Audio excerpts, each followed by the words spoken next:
Assalamualaikum warahmatullahi wabarakatuh. Halo guys, kembali lagi bersama saya Bobby Herian. Tadi saya ingin membahas tentang angin. Jadi saya heran melihat dari kubunya Capres Cawapres 02 Prabowo Gibran itu yang mengejek atau merendahkan ya jawaban Anies bahwa tentang polusi udara Jakarta tuh ketika beliau menyebut tentang angin, ya kan? Ini saya sangat miris ya. Dalam artian kita bisa melihat bahwa kapasitas intelektual mereka tidak sampai, ya. Ini yang saya akan jelaskan ya mengenai angin, ya. Kita fokus sekarang masalah angin. Nih, ketika kita ngomong tentang polusi yang ada di Jakarta, ya. Jadi kita tuh kan perlu data. Ingat, untuk ngomong tentang apapun itu kita perlu data. Dan data itu harus lengkap dan komprehensif. Gak bisa hanya 1-2 faktor. Ya. Jadi harus lengkap. Gitu. Nah, di Jakarta itu bukan hanya ngomong tentang Jakarta, tapi ngomong juga dengan daerah-daerah sekitar Jakarta, yaitu daerah Jabodetabek, ya, daerah penyokong Jakarta, kota-kota industri sekitar Jakarta, ya. Nah, jadi bahkan kalau kita lihat contoh kayak masalah, kalau Anda paham ya, masalah kebakaran hutan dan lahan. Ingat, ketika Indonesia terjadi kebakaran hutan dan lahan, Malaysia dan negara Asia lainnya itu kena dampaknya. Ya dong. Lalu ketika orang yang tinggal di Malaysia misalnya, ya, atau di tempat negara lain yang bukan Indonesia, yang tidak ada di situ kebakaran lahan, tapi hanya menerima asap kiriman dari Indonesia, yang asap itu dikirim oleh angin, apakah mereka tuh bisa menjawab gini? Misal ada warga bertanya, Pak Presiden Malaysia, ini gimana asap di Malaysia ini? Bapak, gimana cara menyelesaikannya gitu kan? Nah, apa jawaban Presiden Malaysia? Nah, mungkin jawab bahwa kita akan selesaikan ini dengan cara kita akan membiayai untuk memadamkan api di Malaysia. Loh, api itu bukan di Malaysia, tapi di Indonesia. Bukan dari Malaysia, tapi dari Indonesia. Tapi karena dibawa angin, makanya sampai ke Malaysia. Tahu dari mana? Karena ya pada waktu lain tidak ada itu. Ya, asap itu tidak ada, tidak muncul. Hanya pada waktu itu saja. Jadi ditengok data periodik dan ditengok juga data dari lokasi. Di Malaysia tidak ada ditemukan adanya kebakaran lahan. Nah, jadi bukan masalah menyalahkan angin, tapi masalahnya esensinya adalah di luar Malaysia masa itu.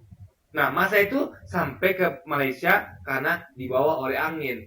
Karena nggak mungkin kan asap itu datang sendiri tanpa adanya angin. Jadi itu adalah suatu hal yang saling bersinggungan. Nah, orang yang tidak sampai kemampuan intelektualnya tidak akan mengerti itu. Dia akan mengatakan, apa hubungan sama angin, bro? Ini asap loh.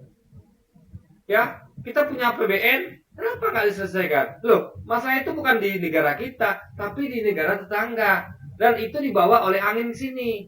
Makanya orang yang mau pakai data, dia akan bisa menyampaikan secara lengkap dan komprehensif. Dia tahu di situ ada faktor angin. Jadi faktor apapun yang mempengaruhi dia akan sampaikan. Itu adalah kemenangan orang yang punya data dan mampu berpikir logis. Nah, orang-orang ini yang di timnya Prabowo Gibran itu tidak punya kemampuan itu.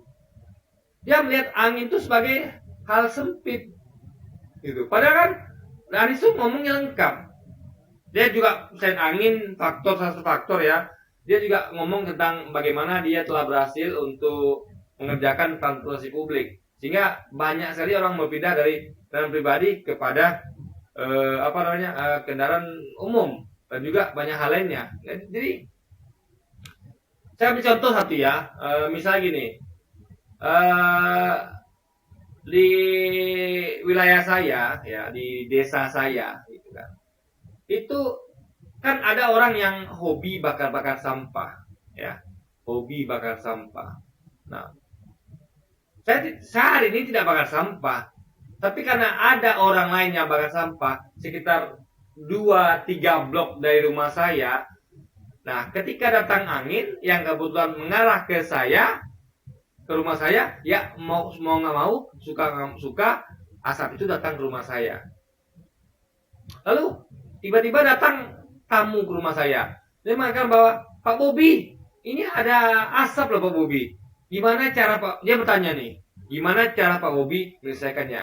Saya katakan, Pak, data saya Pak ya, itu asap itu tidak datang ke rumah saya setiap hari, ya, tapi datang pada periode tertentu, ya kan? Nah, dan itu adalah yang asap ini sumbernya datang dari rumah tetangga yang lagi bakar sampah sekitar 2-3 blok rumah saya. Nah, itu Bapak lihatlah, Bapak datang ke rumah saya di hari Minggu.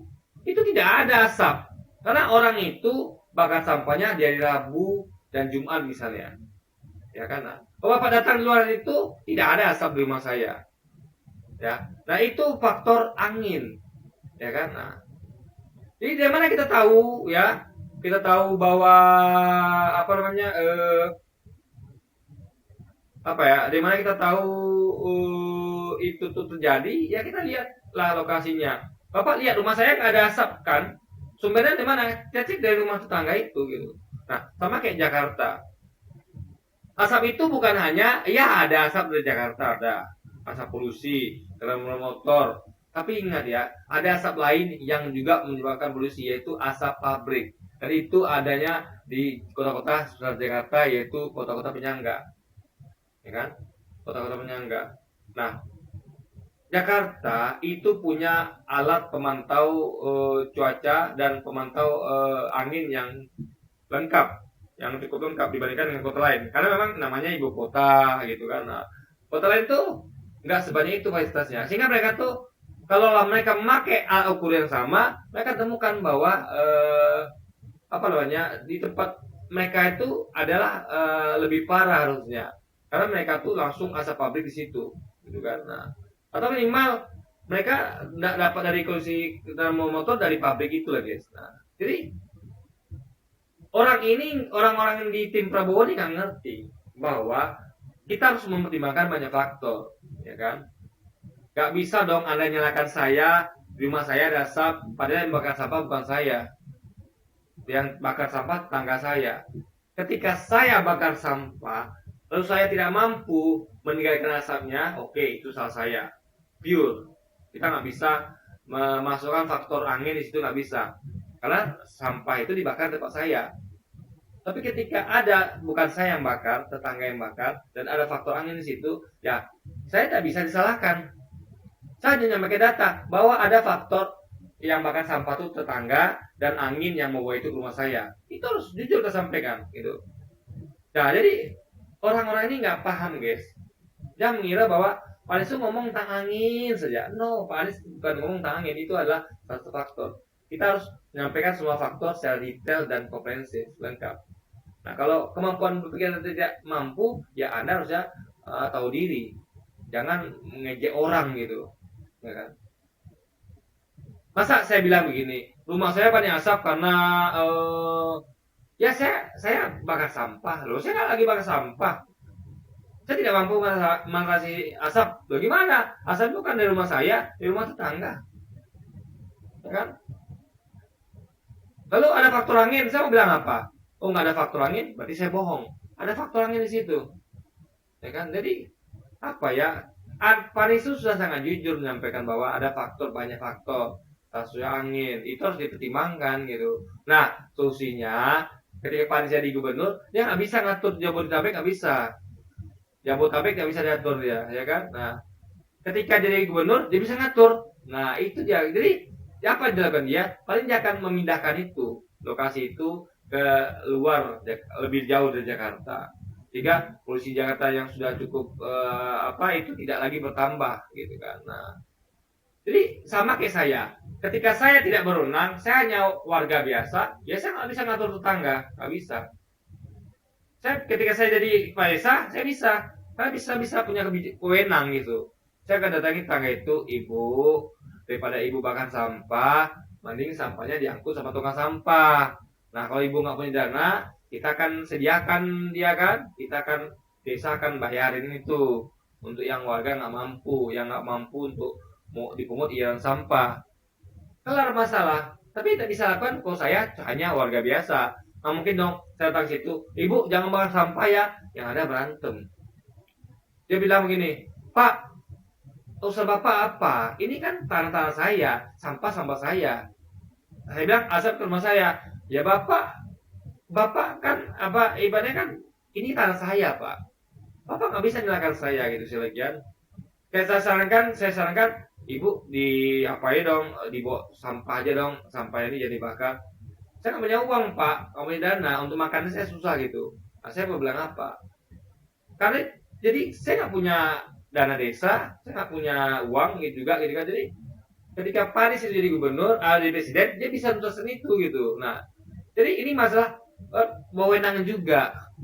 Pak Anies wewenangnya Jakarta gitu. Bahkan kalau Pak Anies itu menjadi Tuhan, dia bisa ngatur angin bahkan kan. Makanya Pak Anies itu sangat relevan orangnya. Dia sangat realistis. Dia nyampaikan semua data. Jadi kalau tim dari Prabowo ini memang nggak pakai data, ya kan? Dia taunya Jakarta aja, taunya asap lampu Jakarta aja. Dia nggak tahu bahwa di sekitar Jakarta tuh ada pabrik-pabrik di Jabodetabek, nggak tahu dia. Datanya nggak sampai situ. Dia nggak tahu bahwa Jakarta tuh kalau di hari Minggu tuh bersih udaranya. Kotor tuh hanya di hari Senin sampai Jumat, guys. Nah itu poin. Jadi itulah bedanya orang ngomong dengan data dengan orang yang ngomong tidak pakai data. Dan itu adalah orang yang ngomong secara detail, komprehensif, yang mempertimbangkan salah faktor dengan orang yang berpikir sempit dangkal, yang tidak melihat secara detail. Taunya cuma Jakarta aja gitu kan. Nah ini sangat sangat. Jadi kita bisa lihat bahwa ini adalah beda kualitas intelektual dan kecerdasan, guys.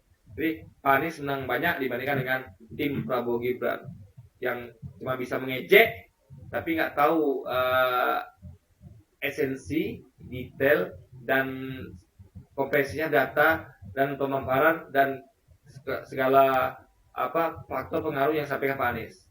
Mereka tidak mampu menangkap itu karena kemampuan intelektual dan kecerdasan mereka yang rendah, guys.